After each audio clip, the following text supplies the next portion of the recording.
Toastmasters. And I just want to start off by saying, Rick, I share your sentiments from your speech.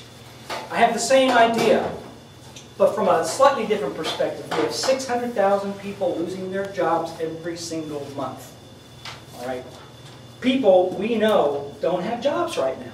I doubt that there's anybody here that has not been touched somehow by this calamity. And there are 9.5% of the Kentuckians are now unemployed, almost 10%. All right, now everyone keeps saying you've got to spend or save. It's either feast or famine. What are we going to do? Is it going to be flight or is it going to be fright? But I believe that all of those are false choices. I believe that there's a third way. So people don't need to panic.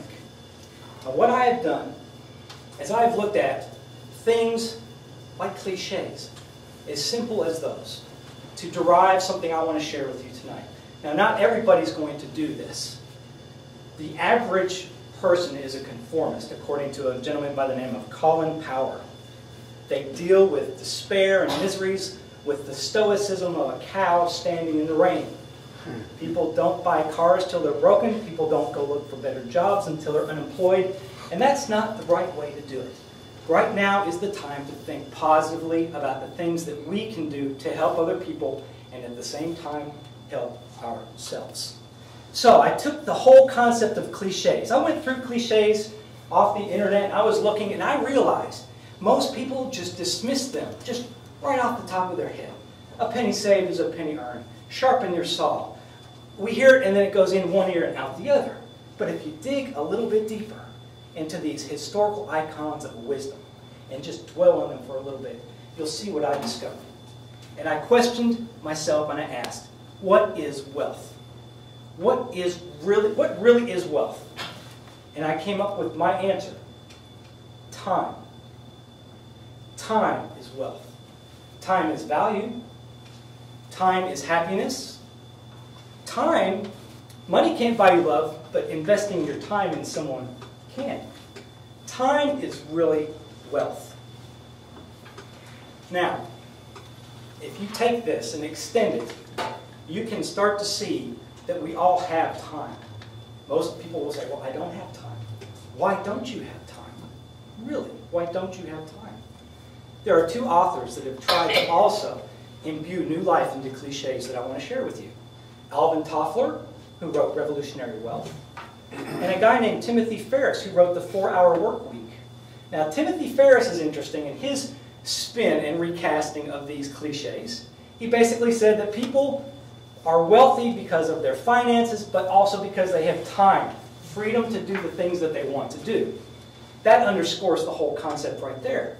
Alvin Toffler talked about revolutionary wealth. And he talked about two different groups of people, the consumer and the prosumer. The prosumer is just his fancy word for explaining bartering and volunteerism.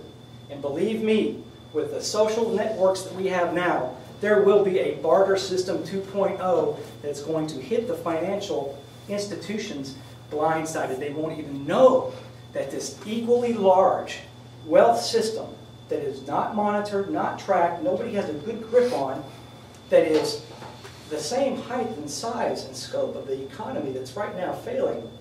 And what it is, it's our time. Every time someone takes a cancer patient to a hospital, any time that a mother teaches their kids how to communicate through speech, and then that very same child teaches their parents how to communicate through technology, all of those are required before we can become productive citizens in society. There is a dance between these two huge, equally sized wealth systems. And the wealth system that nobody is paying attention to is time. What do we do with this information now? We adapt. We adapt with this new time paradigm in our mind. Charles Darwin said that the survival of the fittest is not to the strongest, is not to the most intelligent, it's to the most adaptable. And I want to share with you another discovery. These are not new things that people are coming up with. These are just their way of trying to understand the fundamentals of these cliches that are lying all over the place. The world is flat, Thomas Friedman. There's going to be a triple convergence in this new economy. The versatilists, not the generalists or the specialists, but the people that can go from one job to another and exercise new techniques and be adaptable. The horizontal collaborators, fancy name for teamwork. And tertiary education, a fancy name for Toastmasters. Now let me ask you this. What organization is based in volunteerism that teaches, as a tertiary educator, teamwork and ways to be versatile? Us and what we're doing. So what can we do to help others? We can share this information. We can share this information about time. Fellow Toastmasters and Judge, this is not a time to worry. This is a time to take advantage of people like us that have ideas and to share them with each other and to dig underneath these old dusty things like the books in the shelves of our mind and in the basements, the videotapes in the libraries, and start sharing them with people and create a synergy. Because the economy will take care of itself at our expense, I guarantee you. We are not going to be the victors in this battle that's going on right now, I'll be totally honest. But what they don't know is what I'm trying to show you guys, is that we are wealthy, and we can take that wealth, that time, and we can apply it, not for money, not the monetary middleman does not need to be there. We can exchange services for services. We can share thoughts for thoughts. And we can create a new economy that will one day grow to rival the old and antiquated economy that is falling apart around us. So take that with a note of optimism and share with me this message.